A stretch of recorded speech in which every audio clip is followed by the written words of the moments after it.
1 tahun sudah Presiden Prabowo Subianto memimpin negeri ini. Setahun yang penuh tantangan, tapi juga penuh lompatan besar. Dari sawah, pabrik, hingga samudera Indonesia bangkit membangun kemandirian sejati. Di bidang ekonomi rakyat, jutaan pelaku UMKM, petani, dan nelayan merasakan langsung denyut perubahan. Lebih dari 67.000 pelaku usaha kecil mendapat akses permodalan dan penghapusan hutang, sementara 81.000 koperasi merah putih aktif memperkuat ekonomi lokal, 3 juta rumah subsidi untuk masyarakat berpenghasilan rendah atau MBR, serta peluncuran Daya Anak Gata Nusantara atau Danantara. Dan di pertanian, penyederhanaan penyaluran pupuk bersubsidi, revitalisasi 80.000 titik irigasi, dan produksi beras nasional Januari-November 2025 tembus 33 juta ton.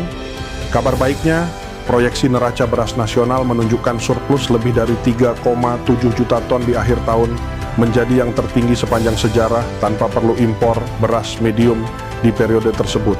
Inilah bukti, kedaulatan pangan bukan lagi mimpi, tapi kenyataan. Dari sawah, kita bergerak ke samudra. Sektor kelautan dan perikanan kini menjadi motor ekonomi biru Indonesia.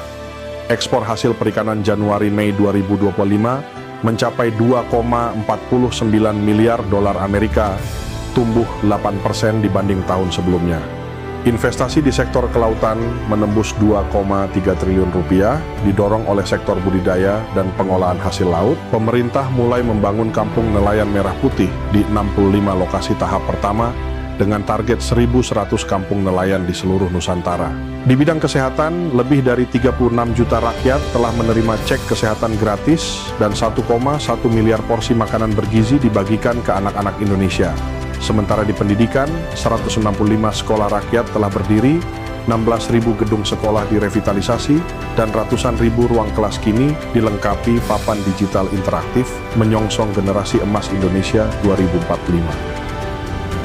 Di bidang penegakan hukum, terutama pemberantasan korupsi, pemerintahan Presiden Prabowo telah berhasil menyelamatkan uang rakyat dari koruptor senilai 3.300 triliun rupiah, serta menyelamatkan 300 triliun anggaran negara yang rawan korupsi, dan kini dialihkan ke program-program pro-rakyat. Dan beberapa kebijakan lain yang kita rasakan pada hari besar keagamaan seperti diskon tarif tol, diskon tiket pesawat, kereta api, kapal laut, dan mitra ojek online menerima THR Lebaran untuk pertama kalinya. Ada juga diskon listrik yang kita rasakan di awal Presiden Prabowo menjabat. 1 tahun perjalanan pemerintahan Presiden Prabowo bukan sekadar angka dan laporan. Ini adalah langkah nyata menuju Indonesia yang berdaulat, mandiri, dan berkeadilan. Dari sawah ke samudra, dari desa ke dunia,